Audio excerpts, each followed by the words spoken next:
All right, guys. A little bit of a not the best start, but it's all good. Hello, everybody. Welcome back to 352 Blitz, episode 4 of our new rebranding and everything. I appreciate you guys tuning in and all that good stuff. Obviously, I'm Greg. You got Ed here. You got J Bud here. Omar is here doing something. He's around the area. I promise you he's around. But I'm back, guys. I'm back. Sorry about that one. Just had to get my Giants jersey on. yeah, whatever. But yeah, if you haven't already, follow us on Twitter. Subscribe to us on YouTube. Follow us on Instagram. Every social media you can think of. We are at 352 Blitz. All one word. Follow us there, show them some love, like, retweet, all that good stuff. Support us. We appreciate all the love, you guys. If you have any opinions you have, if you think this is stupid or crazy, comment it. We would love to debate you guys, love to hear open ideas and all that good stuff. So, with all that ado, let's go ahead and get into it. So, this, I think today, as of April 3rd, so Jalen Carter, who is a highly rated prospect coming out of Georgia, defensive tackle, played for the University of Georgia, like I just said. He could go top 5, maybe top 3. He has been having some legal issues. Ed, you want to go into that a little bit more? Yeah, give me one second here. So what happened with Jalen Carter was, I guess, I'm pretty sure it was either before the championship game or like right after the championship game. He got caught up with in a crash where two fatalities have occurred, and obviously that's very sad. So, and ever since then, Jalen Carter has been having a lot of drama and a lot of negative around his name. And now, with the NFL draft coming up here in the next 2-3 weeks, or 3 weeks from now, Jalen Carter is saying that he knows that he is a top 10 pick, and so he's not visiting anybody. He's not visiting any other teams that are not top 10. That's what the agent said. That came out today. To me, that just, in my opinion, that's just very, for me, it's stupid. I think it's stupid because when you're trying to go to the NFL, you don't know what can happen. We've seen really funky stuff happen before, where a player that's supposed to be top 3, they go out and then sometimes they go in the second round or they go very low in the first round. So for them not to visit anyone else just because you think that you can go top 10, to me it's dumb. I think that you have an opportunity to visit everybody. You should do that because you just never know. So the agent came out with that today, and I just don't really agree with it. Of course, other people are like, well, if he's confident enough in his ability of playing and his stats and all that, then obviously he can do as he pleases, which he can do as he pleases. I'm just saying, for me, it's very dumb. I agree. I think you hit the nail on the head with that one because, like you said, his agent came out and said if you don't have a top 10 pick, don't come talk to us, basically. And I think it was Gerald McCoy, used to be the defensive tackle for the Bucks. If you don't know him, I don't know how you can't call yourself a football fan if you don't know who that is. But he came under it. He's saying like, don't ever do that kind of stuff, like, because you never know what can happen. Like Ed said, things could shake up. People could trade forward or trade back during the draft, And next thing you know, you're kind of like Laramie Tunsil, where you're losing tens of millions of dollars on draft night. You know what I mean? You don't want to be giving away money like that. Even though you can see he can earn it back during his career, still, you're not going to get that $10 million back no matter what, So I think, like Ed said, it's stupid. I don't agree with our this at all, especially now because he didn't have a good draft. I mean, he didn't have combine. Combine wasn't that good. And you're involved in the crash where 2 people got killed. You know what I mean? So I don't know. We'll see. What you think, Omar, about the situation? Unfortunately, obviously, just because of the lives lost. As far as Jalen Carter is concerned and his professional career moving forward, going from college football to pro football, you stated it, Greg. NFL Combine is kind of like one of those first steps that you make to being a pro, and he just wasn't there. He wasn't fully there, I guess, at the combine. He didn't put up the numbers that probably he'd like to, and that he knows he can. He only put up. I think does obviously affect his draft stock, but I think he's still an NFL talent, if you know what I'm saying. Like, I think he'll still go to the league. There's still a lot of things that need to kind of, develop for him to make it there. So I don't want to jump the gun and be like, yeah, he's gonna go in this round and this round, because right now we don't know. I mean, I know these are two complete different cases here, but Aaron Hernandez coming out of college, you guys remember he was a little bit of a troublemaker to some organizations, but the Patriots took a risk on him. Not saying that Jalen is a troublemaker, but that still affected his draft stock. That's what I'm just trying to say here. But we'll see what happens. Obviously, hope for the best for him and the families that suffered. Yeah. Look at that dog, man. That dog wants to be on the live. Dog wants to be famous. Yeah. What you think, Jay Butt? Want to hear your opinion on it? I don't know. I haven't looked too much into it. I've been kind of busy, but I've noticed. Yeah, it's a weird situation. I've never heard someone declining after top 10 picks, really ever. And then I think a few days ago there was like a tweet that two or three general managers said like they learned interesting things when meeting with him. So it just seems like a really weird situation overall. Unless the only way you can have your agent say, "Hey, I'm not taking no top 10 visits," is if somebody has already told you we're going with you in the top 10. That's really the only way. And I mean, your two teams are that I know he's met with twice, I believe, is the Bears and Eagles. Yep. He met with the Bears the second time today. I could see them going with him. What do they have? 9 now? They dropped down to 9. The Bears. Yeah, so I could see him if that could be the reasoning behind it. Hey, the Bears already told me they're taking me at 9. I don't want to meet with anybody after 9. Yeah. But overall, I don't think it's a good, I'm not a fan of what he did, what Rosenhaus came out and said for him. It's not a good look, especially with your character issues you have on your back right now. You got the bad combine. But then again, you guys got to remember, 3 months ago before all this happened, everybody had Jalen Carter number 1. Everybody's early mock draft was number 1. Yeah, like is he gonna play? If he's gonna play pro ball, yes, he's gonna go play pro ball. It's just a matter of where is he gonna be taken? Who's gonna take that leap? It's just a matter of like who's gonna take that baggage / risk of a player. I don't think that he's that much of a risk of a player because what he did at Georgia was very dominant. One of the best defensive linemen I've seen play. Has he had any other? My bad. I'm sorry to cut you off. Has there been any other issues besides these recent stuff? That I remember from him being in Georgia, not really. I know other people in Georgia got in trouble with different other stupid stuff, but not him. He's been focusing football on me. Yeah, I mean, he could be a kid that just made a bad mistake. They just won a national championship. Yeah. I think he's a day one player, and actually, I think he's a top 5 pick. To be honest, rarely a number 1 pick. If it wasn't for the teams that are the first 2 picks that need a quarterback, I think he would go number 1. 100%. So I think that he'll get drafted in the for sure in the top 15.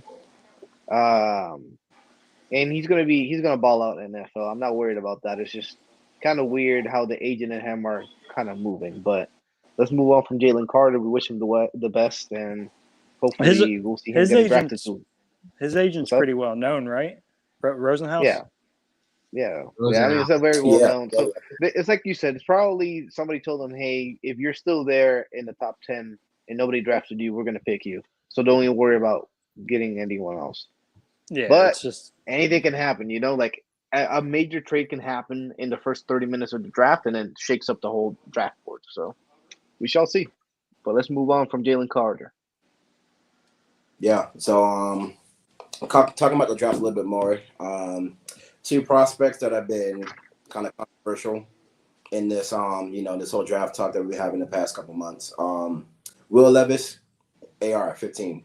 If you guys know who AR-15 is, Anthony Richardson, quarterback from the University of Florida.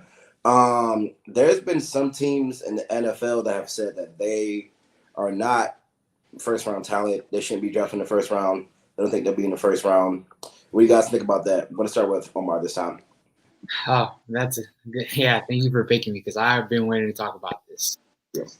AR is an interesting case because you see the stat sheet in college, and it tells you a different story than what he's actually built to be. He has an NFL body. He has all the athleticism, all the I don't want to say mechanics yet because he does lack a little bit of that. Actually, maybe a lot to some scouts. In my opinion, he does. I want to tiptoe around you guys because you guys are Gator fans, and obviously you guys are going to protect him. But it's time to kind of be unbiased here. He does. He has a ceiling that he hasn't reached yet, and he can reach depending on the team that drafts him and develops him, and if obviously he puts in the work, which I think he will. And I see AR as this guy that can really be a top 5 quarterback in the league. I really do. Right now he's not. You guys might hate me for this, but I don't think he's a top 10 pick. I think with what he's shown, I think he'll drop out of the top 10. He'll be first round, but I just don't think he is that because of of the things that he still needs to fix. Now, me saying all this, right? I see the future of AR being a top 5 QB in the NFL, and well, of course you take him, but it's still a risk because you don't know if he's going to develop to be that. I'm taking the leap of faith and saying, you know what, AR will be that because he's got some things that you just can't teach. You can't teach. So with AR having that already, it's on the team, it's on himself to build on being that quarterback that he'll once be in the NFL moving forward. So I think his draft stock is very dependent on how teams look at him. And I know some teams have the vision that I have. That's the thing. I see the Seahawks, having a love for him, and I see what they're doing over there for him. So if that's one of those teams, then I think AR does go top 10. I think he does. But I think a lot of teams around the league are not seeing him as, well, I don't want to reach for him. You know what I'm saying? I think that they're going to wait for him a little bit later if they can. That's my consensus, though. Yeah, I like it. I think speaking of AR first, I think that AR, like you said, has things that you can't teach. And I think the best way to look at players, especially from players that went to your college that you're a big fan of, is to think about if your team drafted a player, how would you feel about them, right? So from a Ravens perspective, if they drafted him, I think I would be happy at first because it's a UF guy from Gainesville, Florida, where I grew up at. That's playing for my team, right? That's a great thing. But looking at him, he has a lot of work to do. There's just some things that he got away with in college that you can't get away with in the NFL. You know what I mean? No. Like I think you guys remember back in the first game against Utah when he ran for like a 50-yard touchdown, right, off a scramble, right, where he went to the left side, nobody was there, right? Yep. That's not gonna happen in the NFL. That stuff right there is not going to be there. You're not going to be able to juke 5 guys going down the field, clicking at him as well. Remember, he ran like a 60-yard touchdown where he like broke like 4 tackles. That is not happening in the NFL. You know what I mean? So he has to be able to, learn how to improvise, make different plays out of the pocket, stuff like that. But the thing that Bryce Young has, where he can make a play out of nowhere, AR doesn't have that. But that's definitely a skill you can kind of like, make as you go. So 100%. Will Levis, I never thought he was that good, to be honest. I just thought he had the body of an NFL QB, but I just never thought he was that good. I thought he was a good college QB. I thought he was like tough. I thought he had a good attitude, but I never thought he was that good thinking of an NFL quarterback, So I don't think it's that crazy to say he won't be drafted in the top 10. I think if he get drafted, if he goes day 2, I wouldn't be surprised at all, So that's just my 2 cents. I think Levis is a day 2 quarterback. That's my opinion, though. But a lot of NFL scouts and, draft boards are saying otherwise. But, I think and I go back to what I was saying about AR, it all comes to development. Like, There are some quarterbacks in the league right now that we didn't think that they would turn out to be this good, but they have because they just developed, in a way that we didn't think they would. You know what I'm saying? So I think Yeah, I I agree. thought, you know what, guys? You guys remember when Justin Herbert got drafted, right? Yep. Yeah, there was talk about him coming out of Oregon and all that, but I honestly thought that was a little bit of a reach, in my opinion. I thought it was a bit of a reach to take him. I thought, there wasn't a lot of smoke behind Mahomes either, coming out of college. Yeah, he was a good pro. Like, oh yeah, he's gonna get drafted and whatnot. But look at what he turned out to be. Look what nobody was gonna tell me that. Oh yeah, Mahomes gets drafted and he's gonna turn out to be the number one quarterback in the NFL. Hell no, I'm not taking that from anybody. I'm not biting that. He came out of college. There was good, smoke about him, but no way in hell did I ever think that Mahomes was going to turn out to be. So I think AR could possibly be that too, as far as development goes and development. So I'm gonna agree with a couple of things y'all said, and I'm gonna disagree on a couple of things y'all said. You thinking that Justin Herbert was not a top 5 pick is nuts, but we're gonna leave that there. Mahomes, I agree with. Mahomes was a guy out of Texas Tech. Not many people have many eyes on him, but he had a great highlights and great stats at Texas Tech. But the Justin Herbert, that is crazy. Now back to AR and with Levis. I remember I was high on him out of high school because he had like that NFL quarterback type body already, and he went to Penn State. But then he got beat out with a short guy over there. I don't know how, Clifford, whatever his name is, and then he transferred over to Kentucky. I think Kentucky he was a good quarterback. I just didn't really see anything special about him. He had a great attitude, great drive. He loved playing football. He learned very fast, and he grabbed all the culture from Kentucky, and like that underdog culture that they have in Kentucky, and made them a decent football team for the past 2-3 years. Now him going second in the second day, I'm not surprised about that at all. His stats are not that great, and he's been a quarterback for 4 years. You know what I'm saying? As to AR, I agree with Omar when saying that his intangibles are not intangible, but his experience is not there. Like, we got to remember, he only played 1 full year of college, just 1 year. He 21. 20, yeah, he's just 21. So he's young. He's 21-year-old. He only played 1 season. The season before that, Dan Mullen's idiot self never gave him any playing time against trash ass teams. Put him in there versus Georgia and gave that man PTSD. So, you know what I'm saying? Like, it's a lot that goes into it, but he has the arm. He can run. We've seen this. But I'm gonna disagree with Greg in a couple of things, because Greg said that he can't make plays out of nothing. I think the first game overall versus Utah, he made a big play to win that game, which was that scramble, spin around, pass it to whatever the wide receiver was to get the 2 points. Man, who is texting me, man? Sorry, I'm getting distracted with these dings. Anyways, so that's the first thing. Then the other play, there's other plays too where I've seen him go crazy, especially when he made that throw in the pocket to versus Tennessee in that game. Thank you. I don't know if y'all remember that game or not, but the man he had 2 blitzes coming and breaking into the tackles. He jumped to the left a little bit, 2 steps forward, dot down to zipper, and that was like a 50-yard touchdown. So he's able to make the plays. And about running, man, Greg, I'm surprised that you said that, because Lamar Jackson does that all the time. Lamar Jackson breaks for 50-yarders all the time. Yeah, but I think what Greg tackles. was talking about, I think what Greg was talking about is the defense schematically. Like, I don't think a lot of defenses would have made that mistake with a quarterback, with AR, for example. In that play, if you analyze that play, that I don't think in the NFL he could have gotten away with that one. Now Lamar on the other hand, schematically, he would have probably read, okay, they don't got me here. They don't got me. I'm taking off.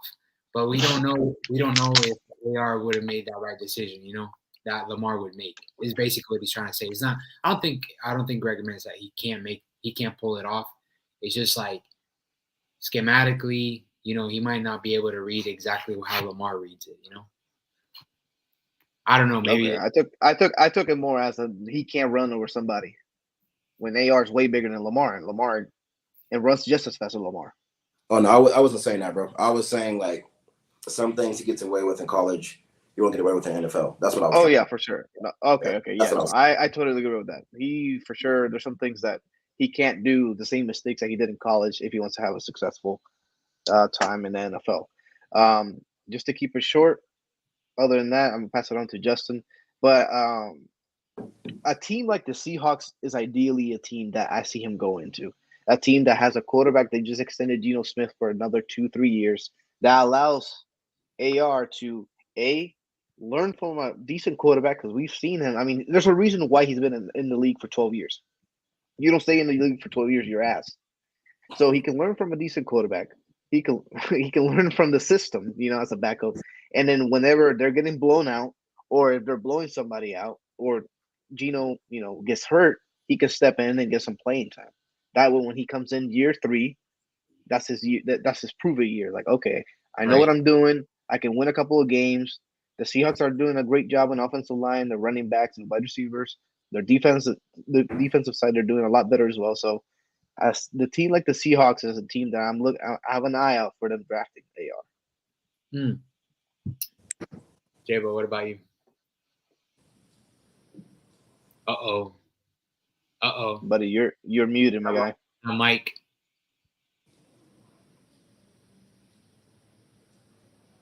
Uh-oh.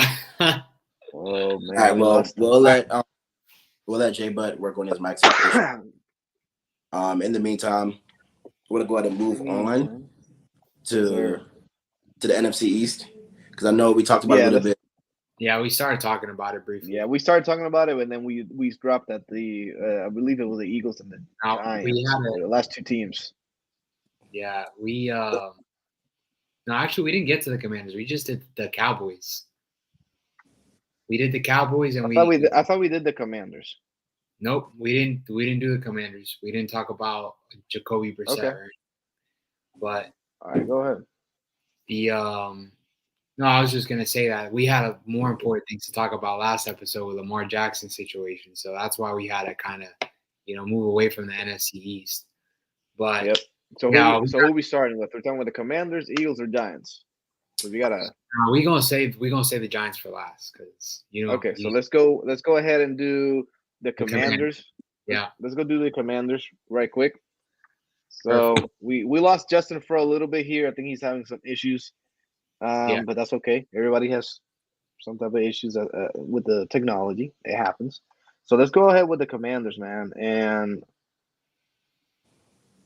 the Commanders, they're kind of doing their thing, bro. That Bieniemy hire was big for them, man. I know some people in here, like Ed and Greg, are big Bieniemy fans. So, what do you guys think about that hire for Washington? Because that's concerning as hell for me as a Giants fan. I think that it was long overdue. I think that Bieniemy should have gotten a head coaching job 2 years ago after this first Super Bowl. There was no reason for him not to get a head coaching job. I don't know if it's the fact that they never offered him, or the fact that he was just not interested because he wanted to take over the Chiefs. But I think it was long overdue. And I think with the Commanders, man, with the defensive side that they have, which is all pro in every single level, if you really look at it, if they can have a decent offense, they win games. They make the playoffs easily because they hold teams to like under 20 points every game. And that we're talking about playing against the Eagles, who have a firepower of an offense, Giants who stepped up last year, and the Cowboys also have a very good offense as well. So if the Commanders can get an offensive side that can match, or just a little bit match what the defensive side can do, that's a very dangerous team. Yeah, it's going to be interesting, because I honestly thought if I'm the Commanders, man, I'm going all in for Lamar. But that's just me. I'm not going to say that too loud. But it's literally they're a quarterback away. Greg, I know you're shaking your head. I see you shaking your head because that's an interstate rival right there. But, I mean, they are a quarterback away from competing, if we're being honest. especially with the caliber of Lamar. They signed Jacoby Brissett, which is it's interesting because now you got Brissett. Who do you think starts there? Who do you think starts in Washington? Because I don't think it's Brissett. I think the who starts there is the guy from UNC.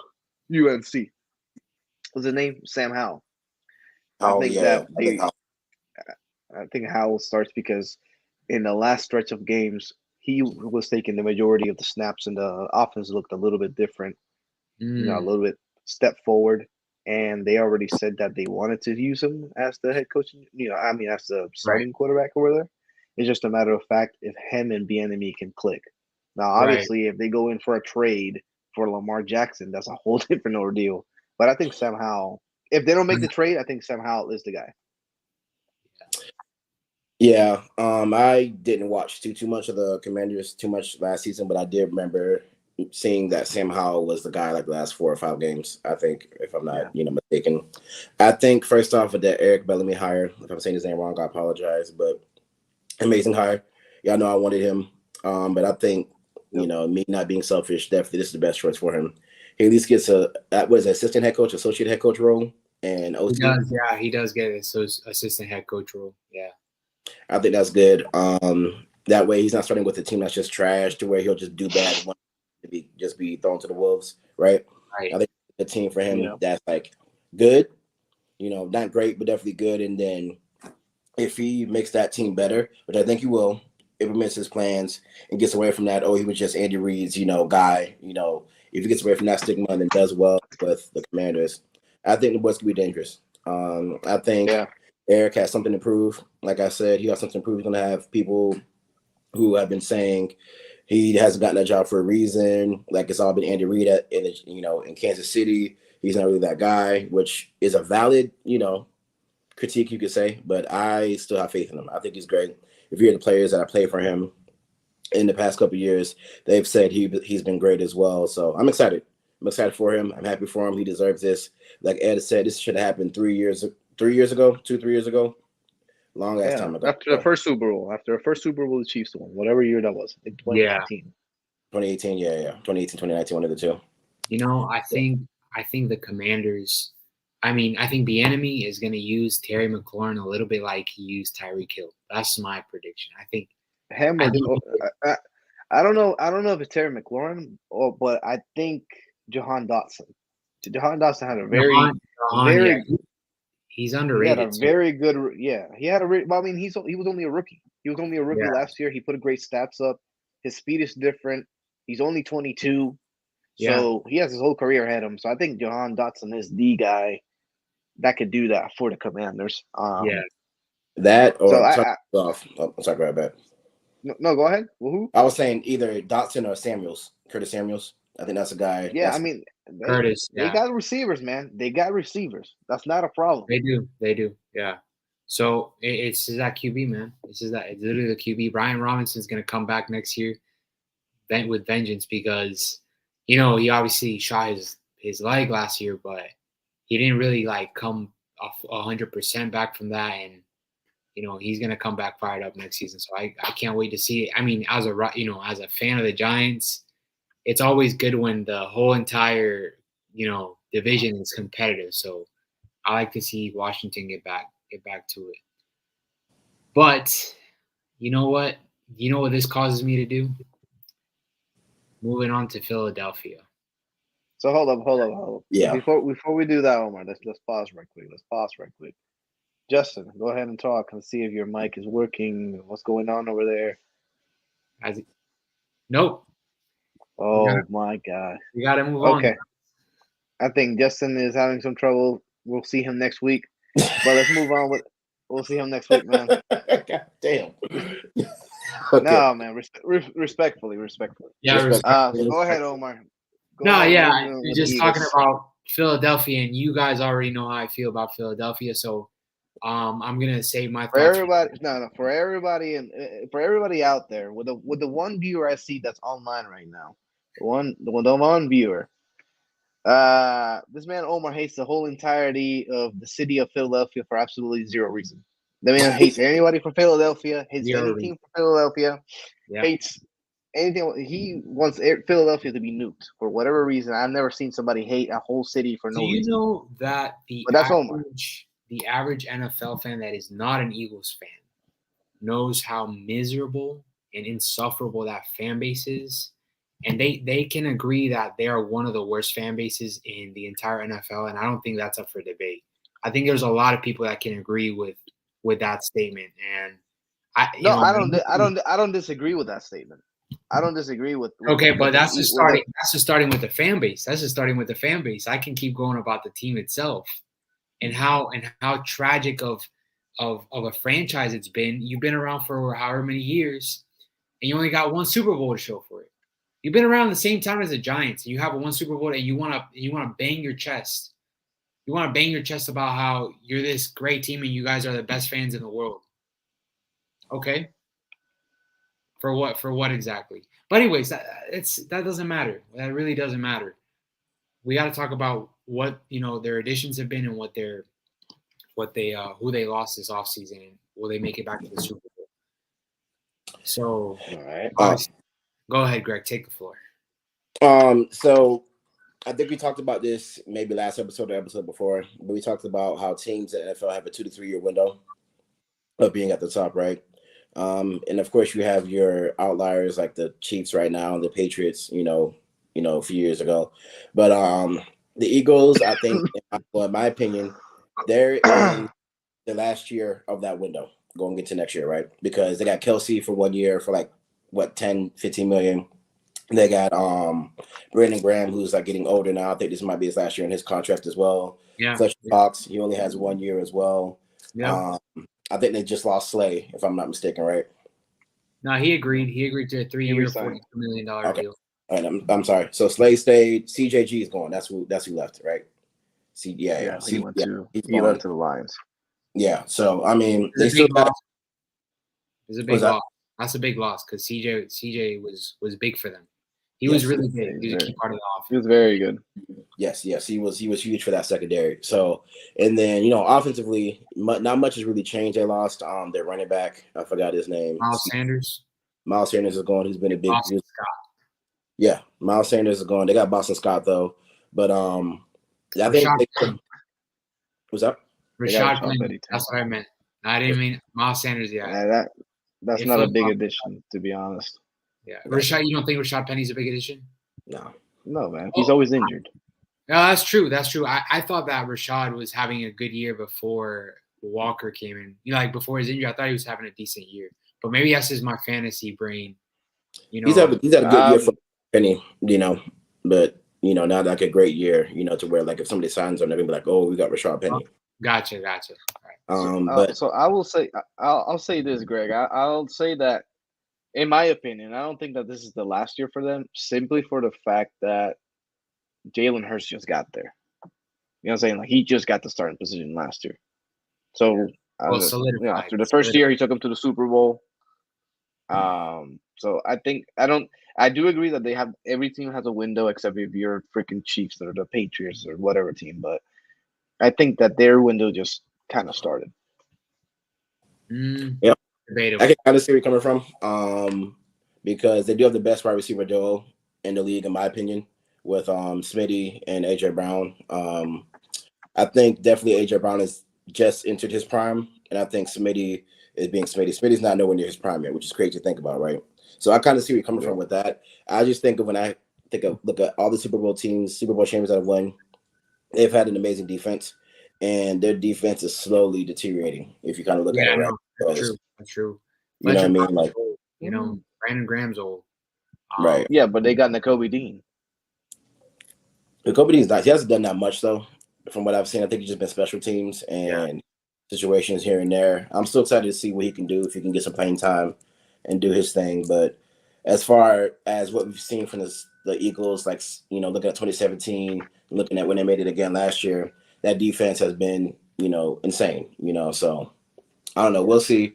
It's definitely difficult to make it to the Super Bowl back-to-back years. I'm interested to see kind of how they bounce back this upcoming year. And I do agree with Ed that Jalen Hurts is that guy. He is their guy. He's going to definitely help them. Like, they're definitely going to set a QB for the next 10 years. Yes. Opinion, Easy. So we'll see. That's my opinion on the Eagles. That's all I really got to say, but we'll see. But yeah, I mean, the Eagles. I think the only problem with them is that they're in a really hard division. The NFC East was the hardest division last year in football. Yeah. You guys saw the records. Like three teams made it to the playoffs. So, like Greg said, it's hard to make it to back-to-back Super Bowls now. When you got a competitive division, like you don't know if you're even gonna get that if you're gonna get to host the divisional round, the NFC Championship, because it's a hard feat to do. But I think they got a playoff team. On paper, they got a playoff team. They'll make the playoffs, but it's gonna be hard for them to compete against. It hurts me to say, but Dallas I don't think they're gonna go anywhere, even though they choke every year in the playoffs. They're like a constant bug that's always like getting into the playoffs. You know what I'm saying? And that's why Washington getting better is important for the division, because it kind of makes it hard for even the Giants, to kind of make it out. And that division is actually insane if we look at it. And if we get if Washington gets Lamar, I don't know, man. It's gonna be hard for Jalen. You know what's crazy though? The fact that the NFC East and the AFC East were both horrible divisions. Horrible. They really only had one team.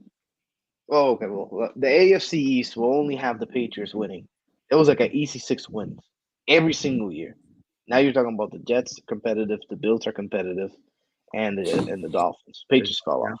And you're talking about the NFC East, and in the NFC East, this division, they were like the common team to have a losing record or almost losing record or close to 500 team make the playoffs because the division wasn't so good. And then over the past 5 years, you've seen the trend of them, being better. Cowboys winning the same games that the same amount of games that they win every single year, except they don't do anything about it. And then you have the Eagles winning the Super Bowl, I think 2017, and they've been constant there, right? And then the Giants coming out of nowhere last year, and now the Commanders possibly being there. And let's not forget the Commanders made the playoffs 2 years ago. Yeah, they did. So, it's just crazy how it flip-flopped. They were trash, horrible division, and now they're one of the most competitive. So, quick question to you guys, because we love bashing the Cowboys, and it's all fun, and I love it too. But do you guys almost feel like they're due? Like they're due, like, I'm not going to say Super Bowl, but like, I don't know, man. Like at least making it to the Super Bowl, I feel like they're kind of due, but yet you got the 40, like the whole entire conference is competitive too. So it's like, you don't know if the Cowboys 1 year, they're just going to like surprise people and like, oh, do you think that could be the year where they're like, they make it past? The thing about the Cowboys is the fact that over the years, their defense was a problem. Then their defense last year was very good, and their offense was a problem. So, I mean, I agree. I agree with you. Like, the Cowboys are overdue. They are overdue to get that Super Bowl. It's been 3 decades. What was 92 when they last won it? No, I think 95, but still, it's been almost 30 years. Okay, so almost 30 years. Next year will be 30 years. They've won maybe a handful of games, of playoff games in the past decade. So, yeah, they're overdue. But I also think that the 49ers are overdue. 49ers are one of those teams that they make it to the Super Bowl, they lose. They make it to the NFC Championship, they lose. Another team that's always knocking on the door. Yeah. So, and we all can agree that Jerry Jones is the problem in Big D. Like that's absolutely. Yeah. Like, that they know that. And well, anyways, on to the next team, which is my beloved New York Giants. Obviously, I think the biggest news out of the whole offseason is that we re-signed Daniel Jones. Go ahead, Greg. So how do you feel about that? No. How do you feel about that, big guy? Yeah, go ahead. You want me to take the floor first? I'll take the floor. All right. Can you go? How about this? Can you just talk about what you think about Daniel Jones real quick and then save your tangent for the end? Okay, yeah, we'll do our Daniel Jones thoughts right now. All right. So Daniel Jones last year made a leap from his first 3 years in the league, right? And to me, it was good seeing him that He didn't turn the ball over a lot. I think he only threw like 5 interceptions, which is great if you think about it. But the only problem is he only threw 16 touchdowns or 15 touchdowns. So when you look at it like that, it's like Mike Kafka was almost protecting Daniel Jones from maybe committing, because I saw many of the games. We were very conservative over the air. Kafka always had a game plan to where it was a lot of play action to throw the defense off balance and make sure that Daniel Jones had an open shot to receiver for either short or medium yardage. And I must mention this because this was a really big part of the problem. We had a lot of practice squad receivers throughout the whole season. So that could have also not helped DJ, throw the ball around. So it's almost like we still don't know. Okay, we'll give him a Pro Bowl receiver, give him a all pro receiver, which they didn't get this offseason, but it's weird. It's weird because now we got Paris Campbell, but I'm not going to get into that yet. But those are basically my thoughts on Daniel Jones, Greg. What are your thoughts? So I'm just going to give my thoughts on the Giants first and then Daniel Jones second. All right. Giants as a whole, I owe them an apology. So during the Vikings, Giants, I think it was, I don't know if it was divisional or wild card, one of the two. I said that there's no way in hell they're going to beat the Vikings, right? I was wrong. So I have an apology to you, Omar, and everybody else. All Giants Nation. Yeah, so, I apologize, Big Blue Nation. I don't want no smoke. I promise you. You guys got it. What I want to say about the Giants is it was kind of refreshing and satisfying to see them beat the Vikings that bad.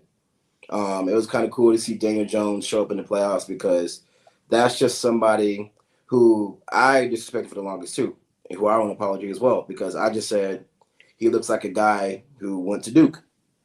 You know what I mean? Like, he never was going to be somebody that's going to be taken seriously in the league. He's never going to be somebody that was going to actually do something in the league for any team.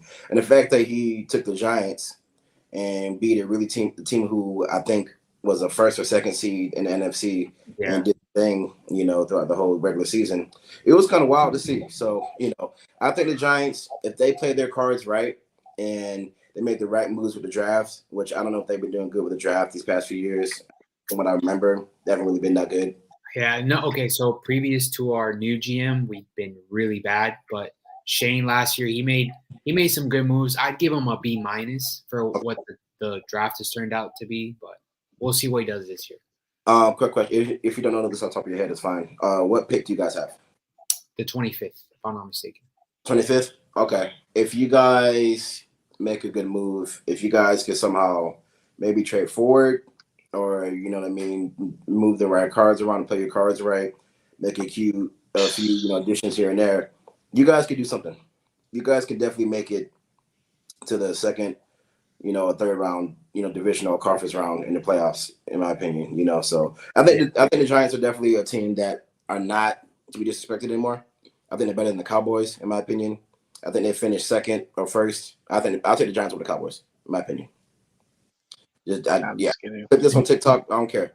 I will stand in the paint on that one. I think the Giants are better than the Cowboys. Hot take. That's a hot take. Even as a Giants fan, that's a hot take. But that's a hot take.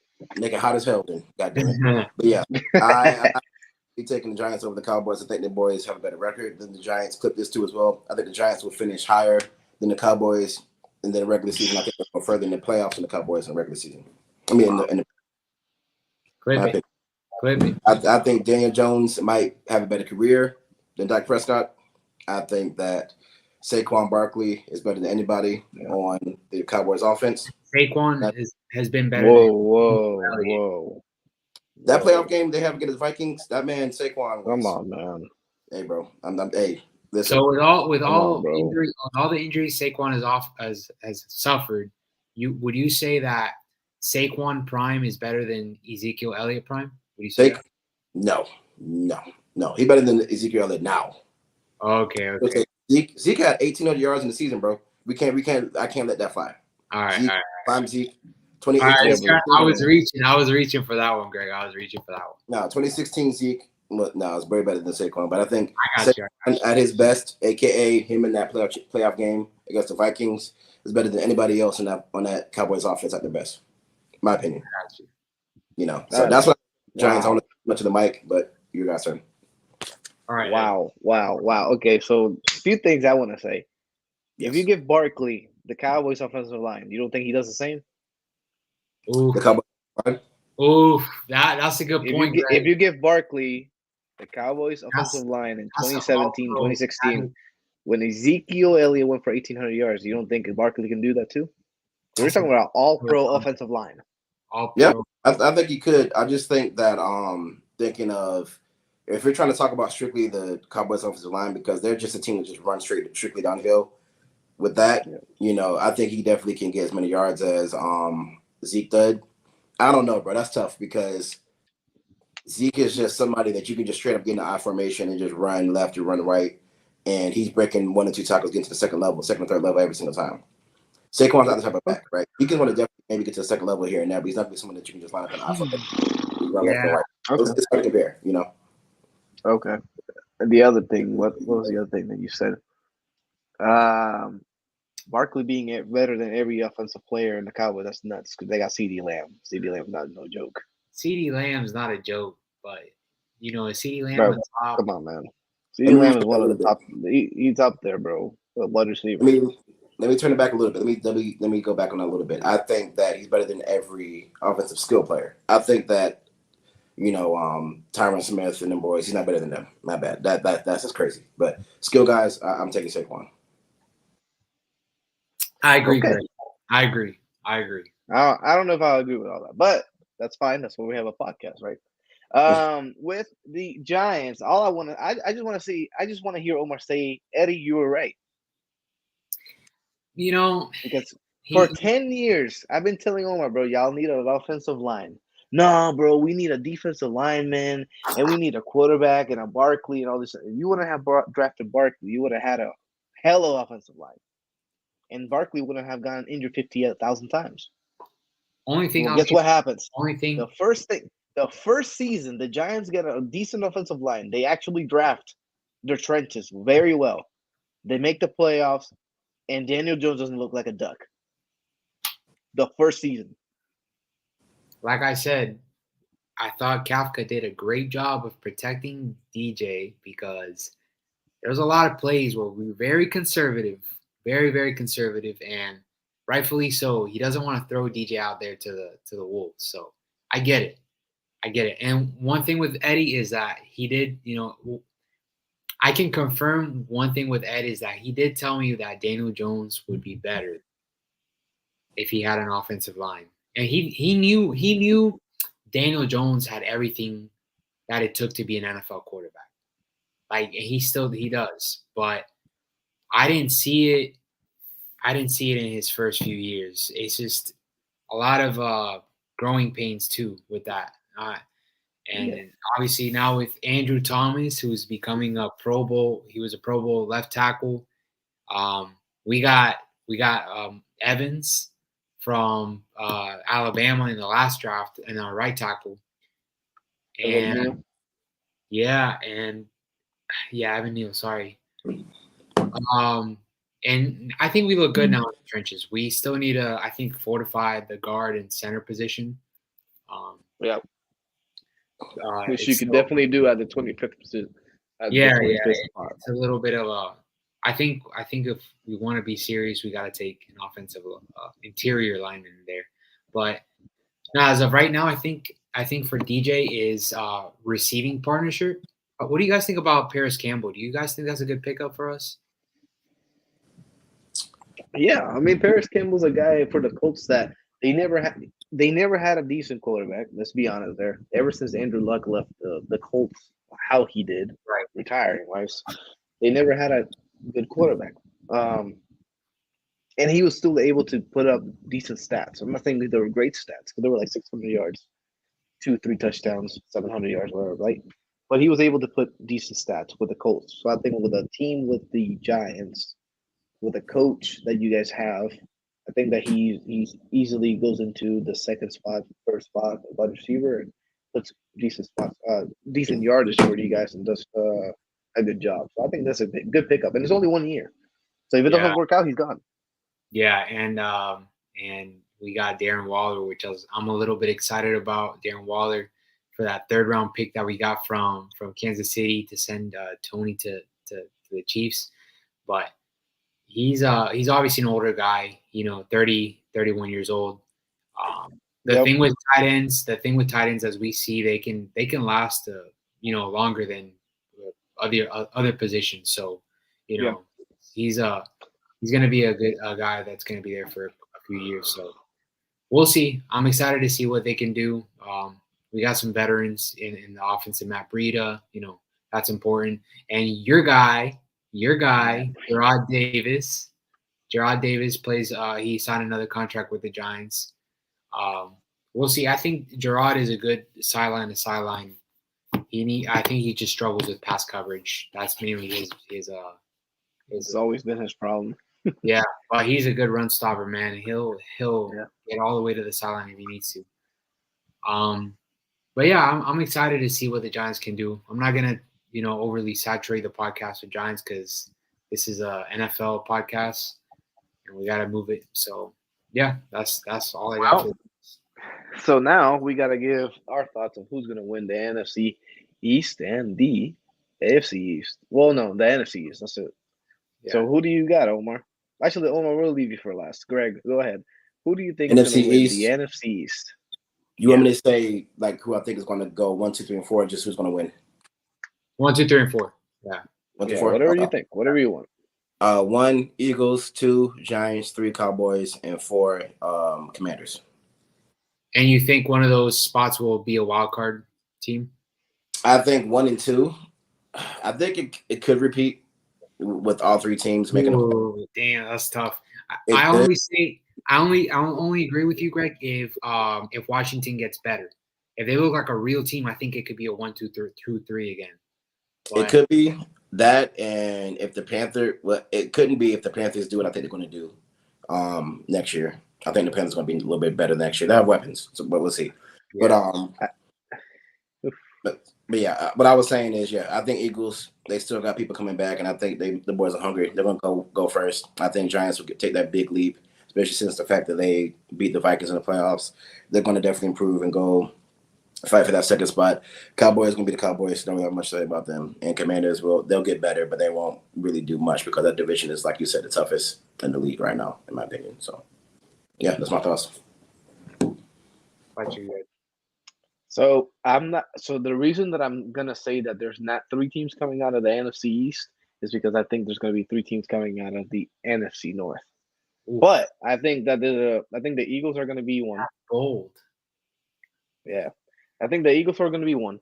The Giants will be 2.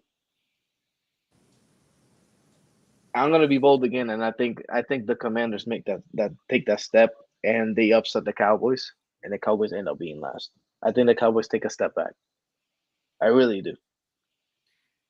I think they take a step back. I think the Commanders are 3rd. They finish 3rd, and the Cowboys end up at 4th. That's valid. I think, we were talking about the Cowboys being overdue and whatnot, to like make that push through in the playoffs and make the Super Bowl. But I think they're also overdue in taking a step back because the Cowboys have been very consistent in the division. Like they've won division titles from like the last 10 years. I think they got a big handful of them. So I think the Cowboys could end up being that last place team, and the Commanders make that leap. But I'm going to put the Commanders last until they can prove to me otherwise in the quarterback room, or somehow I see a change in week 1 through 4 where they're a serious team, But the NFL is so full of parity. We don't know. But I'm gonna go ahead and put the Commanders 4. I'm gonna put the Cowboys at 3rd, Giants 2nd, and Eagles winning the division again. So I think it's exciting that the Giants are coming back with the same coaching core. I think I forgot to touch on that. Brian Dable, Mike Kafka, and Marlon Winkdale, they're super, super, they're just, I don't know, man. You saw it last year, Ed. They're a good coaching staff. Yep. So I think And Dable, winning Coach of the Year, that was big. So I think they're going to be the reason we make it to second place if and we'll get that wild card spot. So, but yeah, that's it. So that's enough about the NFC East. East. The next episode we will be touching about the NFC South and the AFC South, which surprisingly now are both the worst divisions. So we went from the best divisions in football to the worst division in football. On paper. On paper, right? Right. Because wow, the AFC South is garbage, and last year the NFC South was horrific. So that'll be next talk. That'll be our next episode. But yeah, man, it's a lot to see in the NFC East. Very exciting times. I think that as a Giants fan, every game counts. You know what I'm saying? Like, it's not like I think in the NFL, every game counted anyways. But I think now even more. Like even now it's like you have to win. Yeah, 100%. Especially if you give a fat contract to DJ. Yeah. No, there's no excuses now. We'll see. Yep. I'm excited. So we'll see. Football season's only what 4 months away? 4 or 5 months? I know the exact days that's left for NFL football. 160 days. That's not bad. So we can make it. Cool. Yeah. Well, like Ed said, we'll be talking about the NFC South next episode for you guys. We appreciate you guys. We love y'all as much as support us as much as possible. Like I said, follow us on all socials. That's Twitter, Instagram, TikTok, and I might be missing something else. But at 352 Blitz, all one word. Find us everywhere. Like I said, if you have an opinion if you have an opinion on the things that we said, you think we said something crazy, stupid, let us know. We are open to all smoke. We love to hear everybody's opinions and get you guys involved for sure as well. So, like I said, we love y'all. We appreciate you guys, and we will see y'all next time. Peace. Take it easy. Take it easy, guys.